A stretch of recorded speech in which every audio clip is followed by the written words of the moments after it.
बिहार के चुनाव में क्या होने वाला है?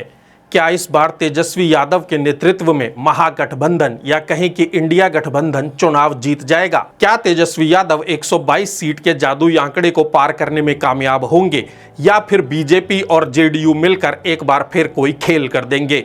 चिराग पासवान क्या करने वाले हैं? कितनी सीट पर चिराग पासवान की पार्टी जीतेगी? ओवैसी क्या करेंगे और तेज प्रताप यादव क्या करेंगे? ऐसे तमाम सवाल हैं जिनके जवाब आप जानना चाहते हैं। ग्रीन स्क्रीन ने पटना में रहने वाले 500 लोगों को फोन किया। हमने उनसे सीधे शब्दों में बिना किसी लाग लपेट के सवाल पूछे। हमने उनसे एक सवाल जो पूछा वो ये था कि पटना के लोग किसे अगला मुख्यमंत्री देखना चाहते हैं। इसके लिए हमने लोगों को 5 ऑप्शन दिए। पहला ऑप्शन था नीतीश कुमार, दूसरा ऑप्शन सम्राट चौधरी, तीसरा ऑप्शन तेजस्वी यादव, चौथा ऑप्शन चिराग पासवान और 5वां ऑप्शन दिया हमने उन्हें प्रशांत किशोर का। पटना में 13 विधानसभा सीटें हैं, जिसमें अगर हम कहें कि 8 सीटें इस बार आरजेडी के खाते में जा सकती हैं या कहें कि इंडिया गठबंधन के खाते में जा सकती हैं। 2020 के चुनाव में जो महागठबंधन हुआ उसमें 9 सीटें आरजेडी या गठबंधन के पास आई थीं, लेकिन इस बार 1 सीट का नुकसान हो सकता है। ये भी जान लीजिए कि वो कौन सी सीटें होंगी और किस सीट पर कौन आगे है। मोकामा की सीट पर यदि आरजेडी फिर से नीलम देवी को टिकट देती है तो उनका जीतना तय माना जा रहा है।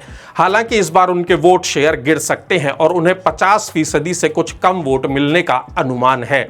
बख्तियारपुर सीट पर यदि आरजेडी फिर से अनिरुद्ध यादव को उतारती है तो उनका जीतना यहां से तय है। उन्हें फिर से 50% से ज्यादा वोट मिल सकते हैं। लेकिन बाढ़ विधानसभा सीट बीजेपी के खाते में जा सकती है। यहां से बीजेपी के ज्ञानेंद्र कुमार सिंह फिर से चुनाव जीत सकते हैं, पर यह तब ही होगा जब इस सीट पर कांग्रेस का उम्मीदवार हो। यदि उम्मीदवार आरजेडी का हुआ तो मुकाबला बेहद कड़ा हो सकता है। पटना साहिब विधानसभा सीट की बात करें तो यहां से बीजेपी के नंदकिशोर यादव का जीतना लगभग तय है। नंदकिशोर यादव उसी सूरत में हारेंगे जबकि वो चुनाव प्रचार के लिए ही न जाएं। दीघा सीट पर बीजेपी उम्मीदवार को कोई पार्टी नहीं हरा सकती, ऐसा हमने जब लोगों से पूछा तो उन्होंने बताया। लोगों ने कहा कि यहां से कोई भी उम्मीदवार हो लेकिन जीतेगी बीजेपी ही। माना जा रहा है कि इस सीट पर बीजेपी एक बार फिर संजीव चौरसिया को ही टिकट देगी। अब बात करते हैं दानापुर विधानसभा सीट की। इस सीट पर मुकाबला बेहद दिलचस्प होगा। 2005 से 2015 तक इस सीट पर बीजेपी जीतती रही, लेकिन 2020 में इस सीट पर आरजेडी ने कब्जा किया। इस बार बीजेपी यहां से उम्मीदवार बदलने की तैयारी कर रही है, फिर भी ये सीट आरजेडी के खाते में ही जाती हुई नजर आएगी। फतुहा सीट पर 2010 से ही आरजेडी का कब्जा है, लेकिन इस बार फतुहा सीट पर उलटफेर हो सकता है। इस सीट पर बीजेपी की जीत तय मानी जा रही है। कुमरार सीट भी बहुत दिलचस्प सीट है। 2008 के परिसीमन के बाद बनी ये सीट है और तभी से यहां बीजेपी लगातार जीत रही है। इस बार कुमरार की जनता इंडिया गठबंधन के साथ जा सकती है, यानी यहां से बीजेपी हार सकती है। बांकीपुर विधानसभा सीट से मौजूदा विधायक बीजेपी के नितिन नवीन हैं। 2010 से ही लगातार नितिन यहां से चुनाव जीत रहे हैं, लेकिन उनका वोट परसेंटेज लगातार घट रहा है। फिर भी पिछले चुनाव में करीब 60% वोट उन्हें मिले थे और माना जा रहा है कि नितिन नवीन यहां से फिर जीतेंगे। अब बात मौजूदा दौर की सबसे चर्चित सीट मनेर की। यहां से आरजेडी के भाई वीरेंद्र विधायक हैं, लेकिन एक बयान की वजह से वो विवादों में हैं। माना जा रहा है कि इस विवाद का नुकसान आरजेडी को हो सकता है और भाई वीरेंद्र इस सीट पर हार सकते हैं, जबकि सीट बीजेपी के खाते में जा सकती है। हालांकि इस सीट पर जनसुराज की भी बड़ी दावेदारी बताई जा रही है। ये माना जा रहा है कि जनसुराज यहां से बहुत मजबूत उम्मीदवार देगी। बिक्रम सीट की बात करें तो यह पटना शहर की एकमात्र सीट थी जिस पर कांग्रेस को जीत मिली थी। इस बार भी यह सीट कांग्रेस के खाते में ही जाती हुई नजर आ रही है।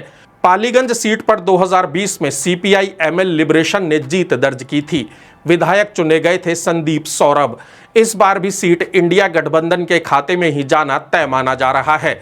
माना जा रहा है कि यहां से संदीप ही जीतेंगे। फुलवारी सीट पर भाकपा माले लिबरेशन के गोपाल उम्मीदवार हैं। यह सुरक्षित सीट है और यहां से सुरक्षित यानी अनुसूचित जाति का उम्मीदवार ही चुनाव लड़ सकता है।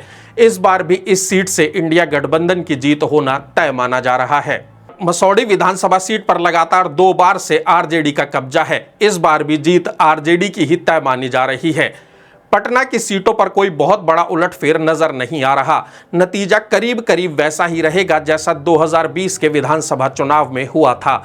वोट शेयर की बात करें तो पटना में इंडिया गठबंधन को 44% वोट मिल सकते हैं, जबकि एनडीए को भी पटना में 44-45% के करीब ही वोट मिलने का अनुमान है। बिहार चुनाव में कौन जीतेगा, किस जिले में किसकी कितनी पकड़ रहेगी, फिर एक जिले की सीटों के साथ आपके सामने हाजिर होंगे। तब तक आपसे उम्मीद करते हैं कि चैनल को सब्सक्राइब करें, वीडियो को लाइक करें और शेयर करके अपना भरोसा ग्रीन स्क्रीन पर भी जताते रहें।